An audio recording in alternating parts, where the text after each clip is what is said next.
नाजरीन अस्सलाम वालेकुम, welcome to our programme health of the nation courtesy vibe TV. जैसा आपको पता है कि हर हफ्ते हम कोशिश करते हैं कि एक नए सब्जेक्ट के साथ आएँ, एक नया हेल्थ इशू के साथ आएँ, जिसके अंदर जो आम व्यूअर है उसके जो प्रॉब्लम्स होते हैं या एक अवेयरनेस क्रिएट करने के लिए to issues relating to his health. साथ साथ हम ये भी कोशिश करते हैं कि जो हमारा मेडिकल प्रोफेशन है, अ वेरी नोबल प्रोफेशन, उसको भी हम इनवाइट करें और ये सब इश्यूज़ को लेकर के आपके सामने आए।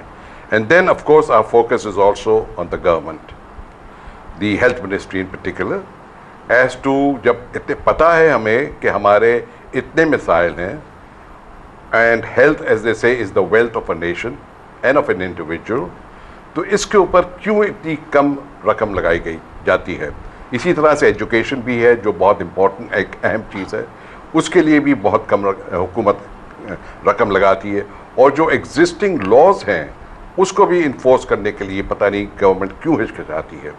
और नाज़रीन, जैसा मैं हर प्रोग्राम में आपको इन्फॉर्म करता हूँ कि क्योंकि I am not a professional doctor such, so मैं हमेशा दावत देता हूँ। हमारे दोस्त सलमान फरीदी साहब हैं जो लियाकत नेशनल हॉस्पिटल के लीडिंग या चीफ सर्जन हैं वहाँ पे, एंड वो मुझे असिस्ट, मैं बल्कि उनको असिस्ट करता हूँ कि प्रोग्राम को इंट्रोड्यूस करने के लिए, मगर जो टीम वो लाते हैं वो जमा करते हैं, वो डॉक्टर साहब की जिम्मेदारी होती है। तो डॉक्टर साहब, today I believe is a very important issue, and जो आपने टीम जमा करी है हमारे नाजरीन को इंट्रोड्यूस कर लें और अनाउंस भी कर लें। शुक्रिया हमीद साहब। आज जो मौजू है वो है हमारा नो टोबैको डे, और ये एक वबा जो है तंबाकू की, इससे बचने के लिए क्या हो सकता है और क्या करना चाहिए। तो जैसे आम तौर पे होता है कि हमारे पास आज 3 मशहूर और मारूफ और मायनाज मेडिकल प्रोफेशन की शख्सियात हैं, इनका आपसे तारुफ़ कराता हूँ। सबसे पहले doctor Mobin Hussain. Doctor Mobin Hussain professor हैं, head of dental section Hamdard college of medicine and dentistry में, और कराची के मशहूर तरीन मैक्सिलोफेशियल सर्जन हैं। ये वो सर्जन्स होते हैं जो चेहरे की, जबड़े की और इन चीज़ों की सर्जरी करते हैं, और ये ऐसी जगहें हैं जो तंबाकू से मुतासर होती हैं, तो ये उस पर रोशनी डालेंगे। इनके साथ डॉक्टर जावेद ख़ान हैं। डॉक्टर जावेद ख़ान प्रोफेसर और हेड ऑफ पल्मोनोलॉजी। पल्मोनोलॉजी यानी कि जो सीने की बीमारियां होती हैं और फेफड़ों की बीमारियां होती हैं, उस शोबे के हेड हैं आगा खान यूनिवर्सिटी हॉस्पिटल के अंदर। और जावेद साहब का तो एक बड़ा नाम है पूरे प्रोफेशन के अंदर कि जो इनको तंबाकू से नफ़रत है वो आम है और सब जानते हैं। और डॉक्टर जावेद के साथ डॉक्टर सुलेमान हक हैं।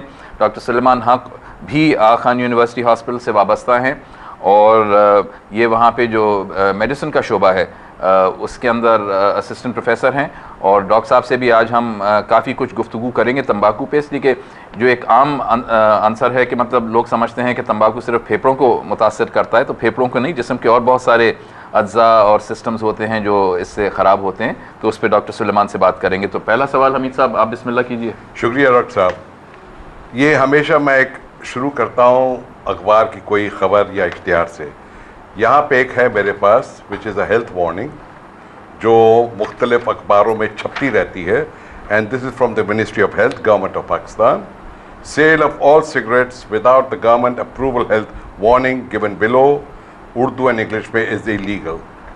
आपने ये भी देखा होगा कि एयरपोर्ट्स के ऊपर, हॉस्पिटल्स में तो खैर है ही, और भी जो पब्लिक प्लेसेस हैं वहाँ पे इतनी बड़ी बड़ी इश्तिहार होती हैं कि स्मोकिंग नॉट अलाउड, और हर सिगरेट के पैकेट के ऊपर एक वार्निंग भी होती है कि सिगरेट स्मोकिंग इज़। ज़माना था कि 60-70% लोग सिगरेट पिया करते थे, और अगर आप देखें वर्ल्ड वॉर 2 के अंदर जितनी भी फिल्में हैं उसके अंदर तकरीबन हर फौजी सिगरेट पी रहा होता था। और हर फौजी को जब राशन भेजा जाता था तो टूथपेस्ट, साबुन के साथ सिगरेट, कैमल सिगरेट्स वगैरह। लेकिन सन 1950 में सबसे पहले जो सर रिचर्ड डॉल थे जिन्होंने बताया कि जनाब इससे लंग कैंसर होता है, और उसके बाद साइंटिफिक रिसर्च हुई, और उसके बाद वहाँ पे तकरीबन 70,000 इस वक्त रिसर्च आर्टिकल मुख्तलिफ जर्नल में छपे हैं जिसके अंदर तंबाकू के बारे में क्लियर आ गए, it's one of the single largest preventable cause of death. इसकी वजह से वेस्टर्न कंट्रीज़ के अंदर काफ़ी तेज़ी से काम हुआ, वहाँ पे पब्लिक को एजुकेट किया गया, वहाँ पे लॉज लेकर आए, वहाँ पे टोबैको एडवर्टाइजिंग कम्प्लीटली बैन कर दी गई, स्कूल में एजुकेट किया गया, उसकी वजह से वहाँ पे तंबाकू का रुझान कम होना शुरू हुआ। अब जब तंबाकू की कंपनियों ने जब देखा कि जनाब वेस्टर्न कंट्रीज़ में हमारा बिजनेस तो पैकअप हो रहा है, तो let's move towards countries like Pakistan. यहाँ पे एक तो लॉज अव्वल तो थे ही नहीं, अगर लॉ थे भी उन पे अमल दरामद बहुत यहाँ पे डिफ़िकल्ट कर दिया गया है, रिस्पेक्ट नहीं करता, और यहाँ पे it's easy to bribe people. And when I stopped smoking about 11 years ago, I was about 50 cigarettes a day. 50 cigarette.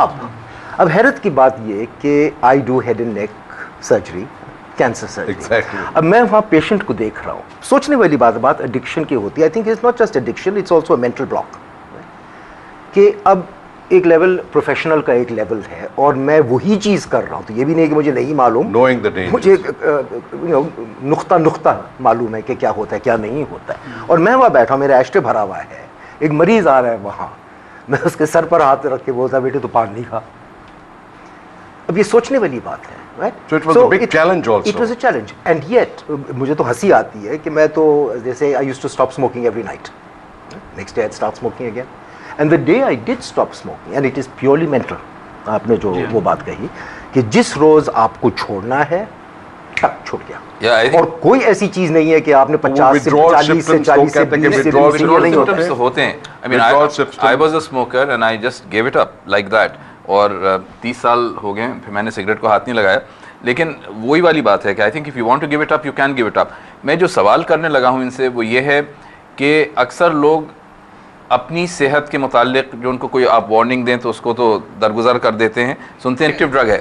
नहीं, both of you gentlemen have been smokers and you've stopped. हाँ बिल्कुल, शुरू में जैसे मोटिवेशन कि एक sort of turning event in the life can make people quit like this, लेकिन ज़ाहिर है बहुत लोगों को इसमें मदद की भी ज़रूरत पड़ती है। इन एडिशनल टू काउंसलिंग कुछ मेडिसिन अवेलेबल हैं जो तो उस पर कुछ रोशनी डालेंगे कि ये जो मेडिसिन अवेलेबल हैं कि फिर विड्रॉल सिम्टम्स भी आ जाते हैं, विड्रॉल लाइक अल्कोहलिज्म। हाँ नहीं, विड्रॉल सिम्टम्स होते हैं इसमें, देयर इज नो डाउट, लेकिन उसमें मेन चीज़ जो होती है वो बतानी ज़रूरी ये है कि दे आर टेम्पररी, 4 से 6 हफ्ते होती है, उसको हम कंट्रोल कर सकते हैं विद मेडिसिन जिसमें वेरियस फॉर्म्स में आती हैं, जिसमें च्युइंग गम्स आती हैं, पैचेस आते हैं, सोलिंग टैबलेट्स आती हैं, स्प्रेज आती हैं। और ये चीज़ें काम करती हैं, are they effective? They are certainly effective, बिल्कुल they are effective, they have scientific. जो सिंपल क्वेश्चंस है वो आप रेज करिए उसके अंदर, और हम कोशिश करेंगे कि उस इश्यूज़ को लेकर के नेक्स्ट प्रोग्राम में आपके साथ हाजिर हो जाएंगे।